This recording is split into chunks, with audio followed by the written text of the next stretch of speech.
Assalamualaikum warahmatullahi wabarakatuh. Alhamdulillahirabbil alamin. Bertemu kembali dengan saya Ratna Haryaningsih di channel Ngaji Bareng 04. Kali ini kita akan mengurai tajwid surah An-Nisa ayat 136 bagian kedua. Disimak sampai akhir karena nanti di ujung akan ada pertanyaan seputar tajwid dan jawaban pertanyaan hari kemarin akan ditemukan pada menit ke A'udzu billahi minasy syaithanir rajim. Bismillahirrahmanirrahim. Wal kita ini kemarin kalau berhenti mad arid li sukun kan hukumnya ya. Kalau tidak berhenti, taknya ini hukumnya hanya mad tabi'i saja, mad tabi'i muqaddar. Sebab ada huruf ta yang barisnya fathah panjang dan huruf ba-nya tidak disukunkan. Sehingga taknya kalau kita meneruskan bacaan, bacanya cukup 2 harokat. Wal kitabil, ada alif lam yang dinamakan dengan alif lam syamsiyah. Karena alif lam menghadapi huruf syamsiyah yaitu lam. Kenapa huruf syamsiyahnya lam? Karena jika ada lam tasydid sebetulnya lam ini ada 2, lam sukun dan lam fathah. Huruf yang lam sukun tidak dibaca, sehingga bacanya dimasukkan disebut dengan alif lam syamsiyah. Alladzi, ada hukum tajwid namanya mad jaiz munfasil. Karena ada mad tabi'i yang bertemu dengan hamzah dalam 2 kata. Mad tabi'inya ya sukun sebelumnya kasrah pada kata alladzi, hamzahnya a pada kata anzala. Maka huruf dzal dipanjangkan boleh 4 boleh 5 harokat. Alladzi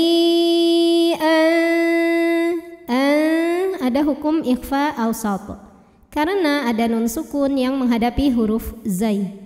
Cara membacanya, nunnya dibunyikan samar-samar, siap-siap menuju makhraj huruf zai disertai bunyi dengung. Samar dan dengungnya sama karena huruf zai ini makhrajnya tidak terlalu dekat, tidak terlalu jauh dari nun. Alladzi anzala min, ada hukum ikhfa ab'ad. Karena ada nun sukun yang menghadapi huruf qaf.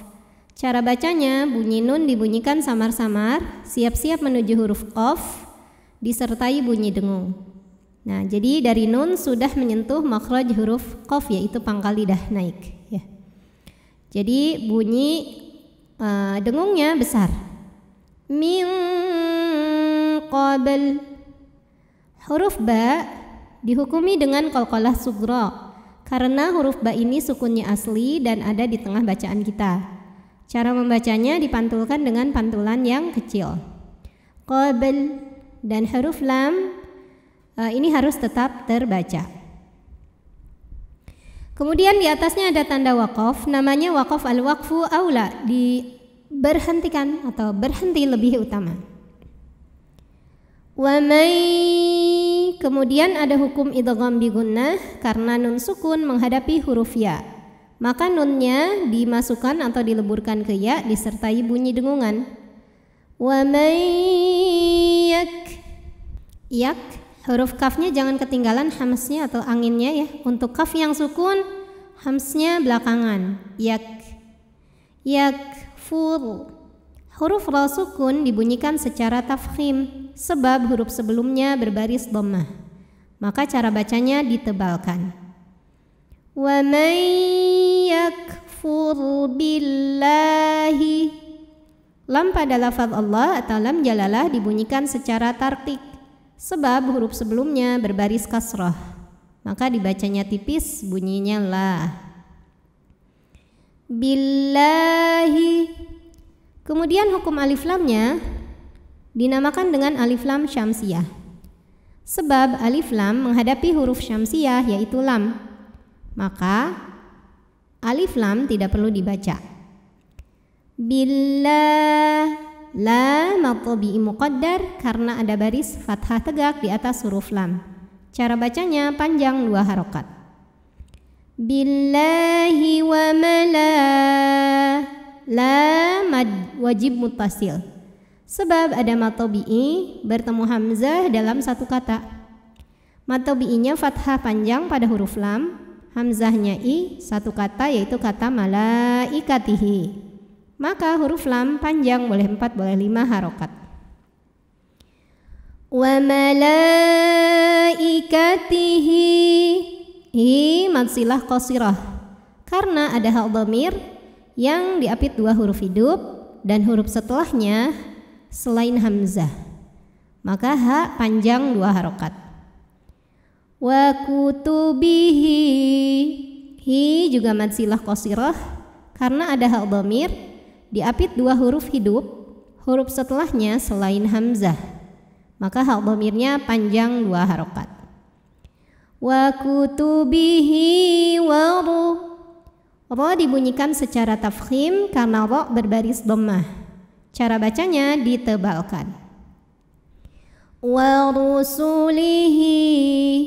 Hi mad silah qasirah karena ada hak dhamir diapit 2 huruf hidup, huruf setelahnya selain hamzah. Maka ha panjang 2 harokat. Wa rusulihi wal. Kemudian ada hukum alif lam qamariyah karena alif lam menghadapi huruf qamariyah yaitu ya. Maka dibaca dengan jelas lamnya. Wal yaw ada harfulin sebab ada waw sukun didahului fathah. Maka dibacanya lembut. Wal yaumil. Kemudian alif lamnya dinamakan dengan alif lam qamariyah karena alif lam menghadapi huruf qamariyah yaitu hamzah. Maka lam sukun dibaca jelas. Wal yaumil a mad badal karena ada hamzah yang dipanjangkan. Dibacanya panjang 2 harokat. Akhir. Kalau berhenti di sini, ro-nya jadi sukun dan dibaca secara tarqiq. Sebab sebelum ro sukunnya ada huruf berbaris kasrah. Jadi di sini tipis. Akhir. Wal yaumil akhiri. Tadi kalau berhenti ro-nya tarqiq tipis. Kalau wasol atau terus, ro-nya tetap tipis. Kenapa? Karena ro-nya ini harokatnya di bawah. Dibacanya tarqiq tipis. Faqad ada qalqalah sughra karena ada huruf qalqalah yaitu dal yang sukunnya asli dan ada di tengah bacaan. Maka dibacanya dipantulkan kecil ya. Jadi walaupun ini mirip bunyinya ya, tidak dimasukkan ke dhad ya. Jadi ini tetap dipantulkan dibaca jelas. Faqad dhalla. La mad tabi'i muqaddar karena ada baris fathah panjang di atas huruf lam. Cara bacanya panjang lamnya 2 harokat. Dhalalam. Kemudian ada hukum iqlab karena ada tanwin fathah menghadapi huruf ba. Maka bunyi tanwinnya diganti bunyi mim sukun. Jadi dhalalam dan didengungkan. Dhalalam ba'i. Ai mad tabi'i zahiri karena ada ya sukun didahului kasrah. Maka huruf ain panjang 2 harokat. Ba'ida. Da mad iwad karena ada baris tanwin fathah yang diwaqafkan. Cara bacanya baris 2-nya ini jadi 1 jadi fathah dan dipanjangkan 2 harokat. A'udzu billahi minasy syaithanir rajim. Bismillahirrahmanirrahim. Wal kitabil ladzi anzala min qabl. Wa man yakfur billahi wa malaikatihi wa kutubihi wa rusulihi wal yaumil akhir